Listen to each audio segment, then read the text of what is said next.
Welcome back to Horticulture Geek. Today I thought I'd bring you along as I tame the elephant in the room, which is the grapevine hyacinth, or the hyacinth bean vine. It needs a serious prune job, so let's take after it.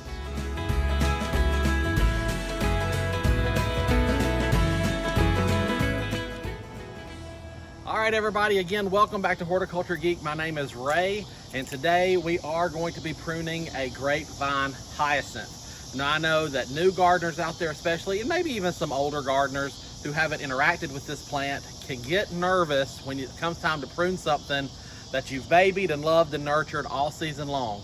But in the case of a plant like this, where you can see where it goes absolutely crazy, routine maintenance is key. Now, I have intentionally let this go. This is normally something I'll snip a little here and there every single week as I'm doing my normal garden maintenance, but now I've let it get a little wild and woolly so we can see exactly what this does. This is 2 plants on this swing arbor. I've got one vine on this post and another vine on that post. And pruning this plant will not hurt it. So with this prune job, I have a couple of objectives. If you've been with my channel for a while, you know that I have hanging baskets on this arbor, and this one is currently buried. There are hanging baskets on each side, and there is a swing in the middle of the arbor. So I have got to prune this up to where I can expose those things, get my coleus the sunlight that it needs, and make room for somebody to set in the swing. Now, this is really simple to do. All you're gonna do is pick a rogue vine, just like you would pick any rogue branch or stem from any plant. And we're just gonna follow that vine back to a spot high enough out of the way at a natural intersection. So if I was gonna do it right here, you can see I've got my vine and a leaf shoot here. I would come in and prune that. That's a nice clean cut.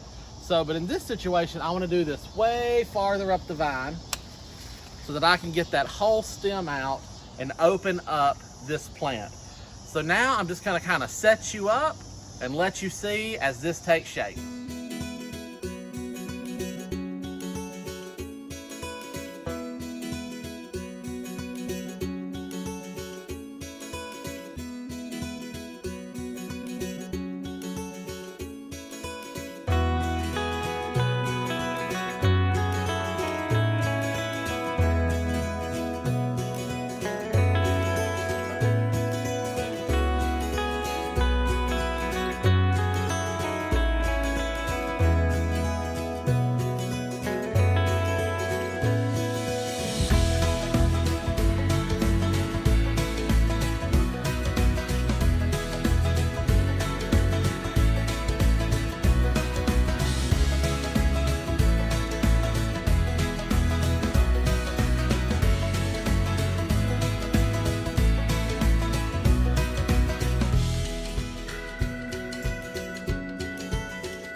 All right, so I think I've got that pruned up into shape.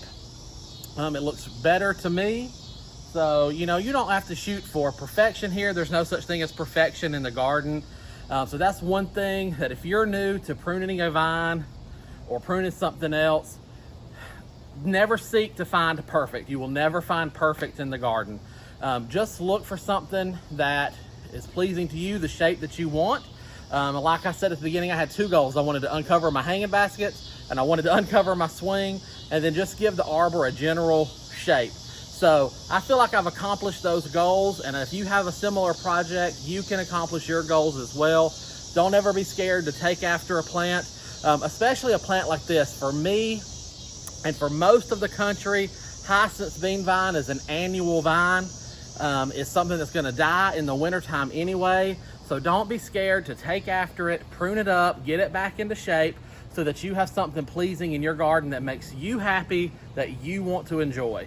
Otherwise, it's just gonna become a garden nuisance, and who wants that? We don't have time for things that annoy us in our gardens.